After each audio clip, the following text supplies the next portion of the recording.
Pourquoi s'abstenir de relations sexuelles avant mariage? Dans cette vidéo, nous allons voir ce qu'il se passe d'un point de vue biologique et spirituel lors d'une rencontre amoureuse. Le processus des hormones dans le corps humain est un élément crucial lorsqu'il s'agit de tomber amoureux et d'avoir des relations sexuelles.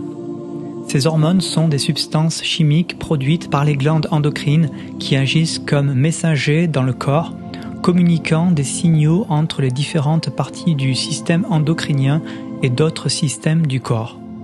Lorsqu'il s'agit de tomber amoureux, deux hormones importantes sont impliquées, la dopamine et l'ocytocine. La dopamine est une hormone qui stimule la récompense et le plaisir dans le cerveau. Elle est souvent associée à la drogue et à l'alcool, mais elle est également libérée lorsque nous sommes attirés par quelqu'un. Elle déclenche une sensation de bien-être et d'euphorie, ce qui explique pourquoi les gens peuvent se sentir accros à leur partenaire.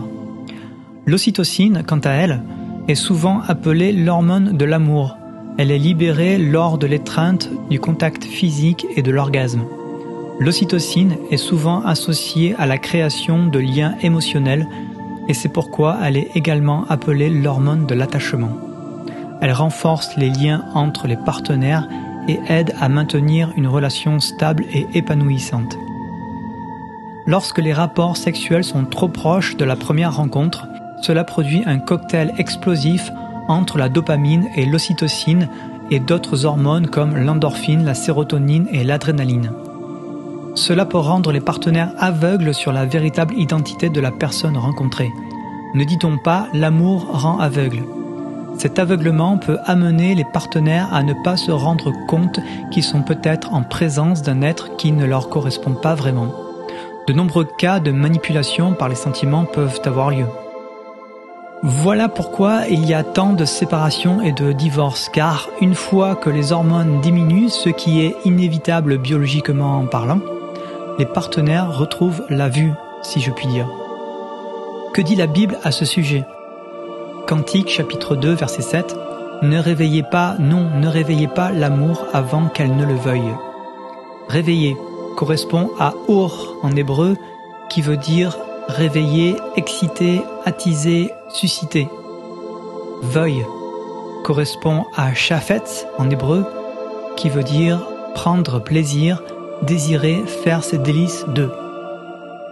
Quel n'est pas dans le texte original. On pourrait donc traduire ce verset par « Ne vous excitez pas avant de prendre plaisir, avant de faire vos délices de l'amour ». En fait, la Bible connaît tellement bien l'homme qu'elle nous enseigne comment nous comporter afin que nous puissions réussir notre vie amoureuse. Bien sûr, nous sommes libres de ne pas suivre la parole de Dieu, mais alors nous nous exposons potentiellement à des difficultés qui peuvent s'avérer être très douloureuses. La Bible nous dit que le meilleur moyen de réussir une vie de couple est de prendre le temps de faire connaissance avec son ou sa partenaire dans une relation amoureuse platonique et au bout d'un certain temps, de 9 mois à 1 an, lorsque les hormones sont redescendues, c'est ce que la science a mis en évidence, à ce moment-là, une relation sexuelle devient possible, renforcée par les liens du mariage. Genèse chapitre 2 verset 24.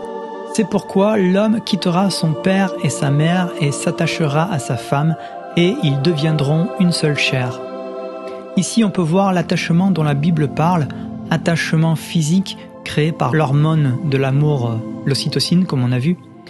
Et on pourrait penser aussi à l'attachement spirituel. L'être humain est esprit, âme et corps.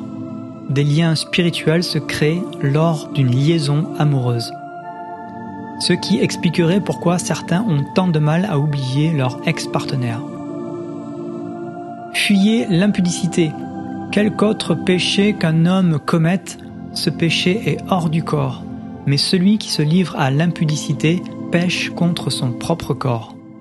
Impudicité, porneia, relations sexuelles illicites, adultère, fornication, homosexualité, relations avec des animaux. Porneia qui a donné en français le mot pornographie. Là aussi, on voit toute la sagesse de la parole de Dieu. Ici, l'apôtre Paul nous indique que la débauche, les relations hors mariage ou éphémères sont néfastes pour nous quand bien même nous pourrions penser le contraire. Au lieu de nous faire du bien, cela nous détruit, de par les hormones que cela suscite dans notre corps. Car la seule façon de s'épanouir dans une relation intime est celle basée sur une relation stable et solide entre un homme et une femme, avec un partenaire unique, dans une confiance réciproque partagée. Mais s'il manque de continence, qu'il se marie, car il vaut mieux se marier que de brûler. Ici, dans ce chapitre de 1 Corinthiens, l'apôtre Paul nous parle de brûlure. Un échec d'une relation peut être dévastateur, et c'est ce que Dieu veut nous éviter. En conclusion, Dieu nous parle à travers la Bible pour nous indiquer quelle est la meilleure façon de procéder pour réussir sa vie de couple. Le temps nécessaire à ce que des liens véritables se créent dans une relation platonique n'empêche pas de vivre cette relation dans la joie, la paix, surtout si les deux partenaires ont reçu le Saint-Esprit. Ce temps nécessaire permet d'aboutir à une relation durable, solide, constructive et nous évite bien des tourments. Bien sûr, nous vivons dans un monde où toutes les valeurs sont inversées et parler d'abstinence sexuelle peut donner l'impression de passer pour un ayatollah. Mais malheureusement, on peut constater les effets hautement toxiques que les relations sexuelles hors mariage peuvent avoir sur notre société dans de nombreux cas.